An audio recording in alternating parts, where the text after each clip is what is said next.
welcome and welcome back to my channel. This is Miss Positivity. I want to thank my new subscribers who recently signed up to my channel.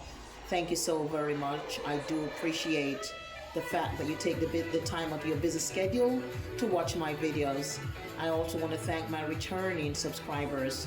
Please don't forget to like, subscribe, turn on your post notification so you know each time I upload another video. Today I'm just going to give you a quick video. This is a gift that was given to me by my granddaughter. I am now a grandmother. Yay! I'm so happy. Now my granddaughter is about 8.5 months old, and I had shared this on my channel before about my granddaughter. So I was given a lot of gifts from my granddaughter, but one of them I'm going to actually share with you is a book. And again, the book is entitled Granny's Kitchen, Saudi Simit, illustrated by Ken Daly. So I'm going to show you the cover of the book. There it is.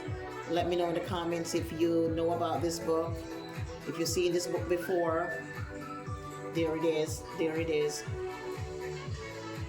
And I'm going to try my best to actually share the book with you.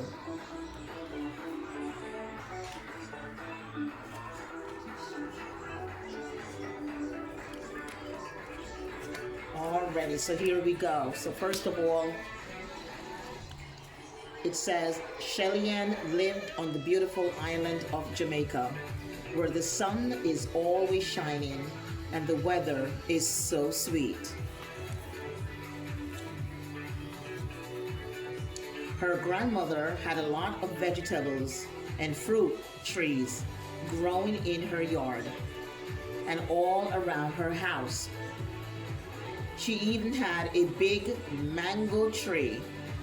Shelley-Ann liked to climb it or lie underneath it, smacking on mangoes all day long. So she actually eating the mangoes all day long. So there you go. Here she is. Okay, there she is, smacking on the mango.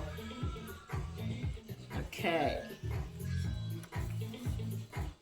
I think this book was picked out specially for me, and I do appreciate this book. All right, so it further goes to say Shelley-Ann loved her grandmother.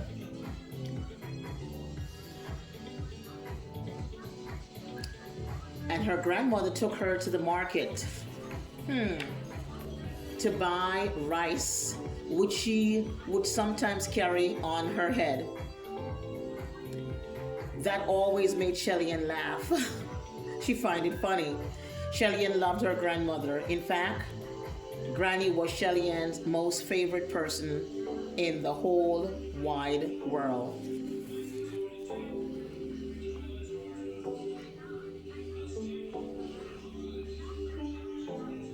There she is.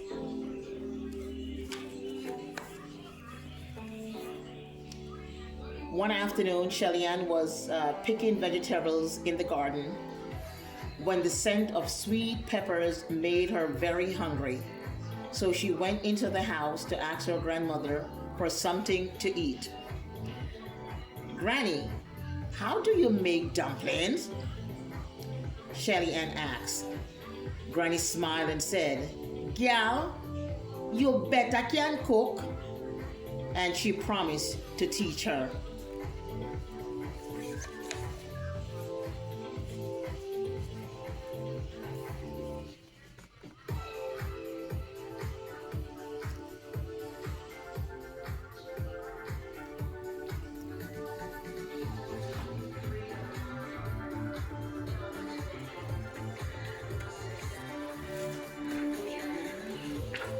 All right, here we go. Granny pulled out her iron pot and she recited the recipe to Shelley-Ann from memory. Need 2 cups of flour and 3/4 cup of water, said Granny. And don't forget the pinch of salt. Shelley-Ann rushed to the pantry to get the flour. Her mouth watered as she imagined tasting a bite of a soft, fluffy dumpling. But when she took them out of the frying pan, they were all black and burnt. I can't cook, cried Shelly Ann. Don't worry, said Grandma. Dumplings burn easily if you leave them in the frying pan for too long. You will get it right next time, Pitney.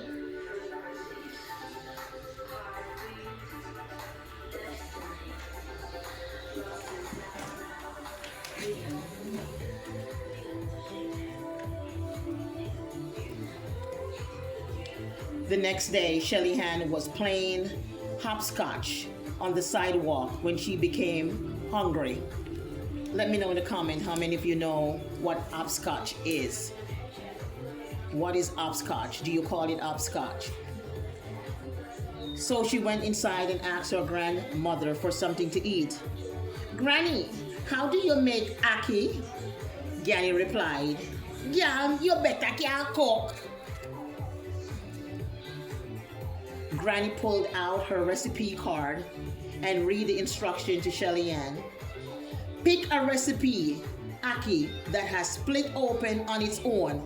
Peel the ackee and boil only the yellow parts in water until tender. Then fry until cook through. Make sure you do not ever eat the seed.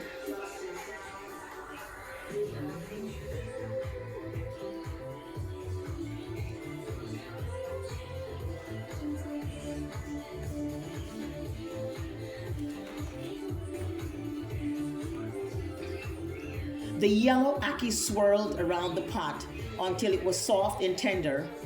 When Shelly Ann was finished frying it, she thought the ackee looked a bit like scrambled eggs.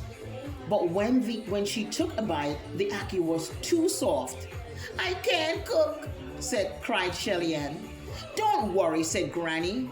Ackee is easy to overcook. You will get it right next time.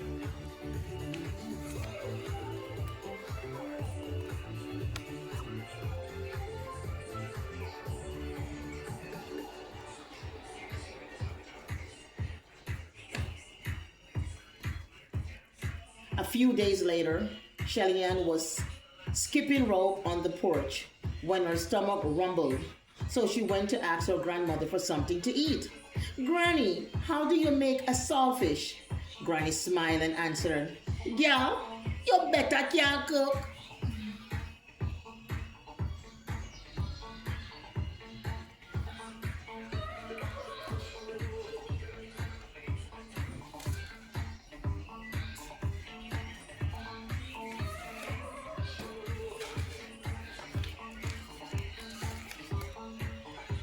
Granny went to the cupboard to pull out a skillet and to gather the ingredients. Soak the codfish in water for 2 hours and then saute all the vegetable and herbs. Add the saltfish, mix it all together and cook until tender.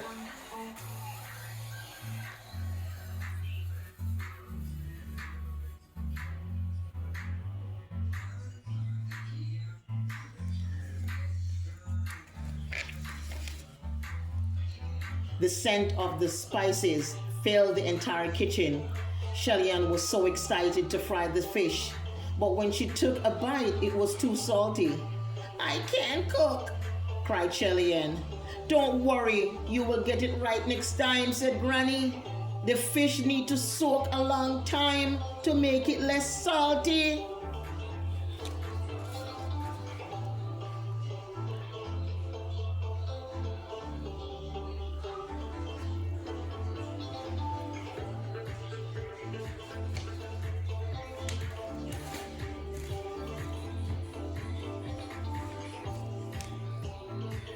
The following morning, Shelly Ann was chasing chickens around the coop. It made her very hungry. So once again, she went inside to ask her grandmother for something to eat. Granny, how do you make plantains? Granny grinned. I know, Shelly Ann said with a giggle. Girl, you better can't cook. Granny laughed as she pulled out a frying pan and a spatula. Pick some ripe plantains, then peel and slice them into thin pieces. Fry the plantain slices in oil until brown and tender, Granny told Shelly Ann.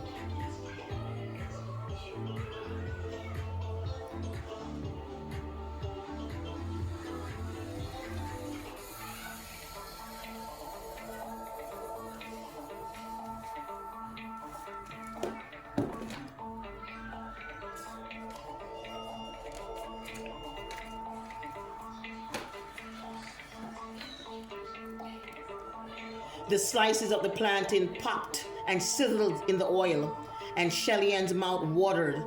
But when she took a bite, they were too mushy. I can't cook, cried Shelly Ann.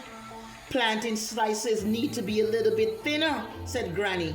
Don't worry, you will get it right next time. I don't want to learn how to cook anymore, Shelly Ann said. I tried, and I never get it right. Granny wiped Shelly in tears, then picked up her homemade recipe book and handed it to her granddaughter.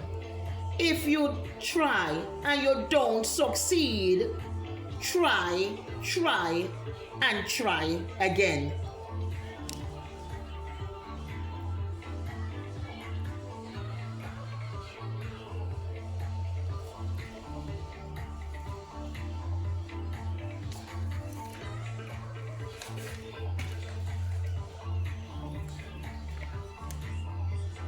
When Shelly Ann woke up the next morning, she noticed that Granny was still asleep. She was very hungry, so she tiptoed into Granny's bedroom. Granny, whispered Shelly Ann, can you make me something good for breakfast? With a sigh, Granny replied, I am too tired to cook this morning. And she closed her eyes and went back to sleep.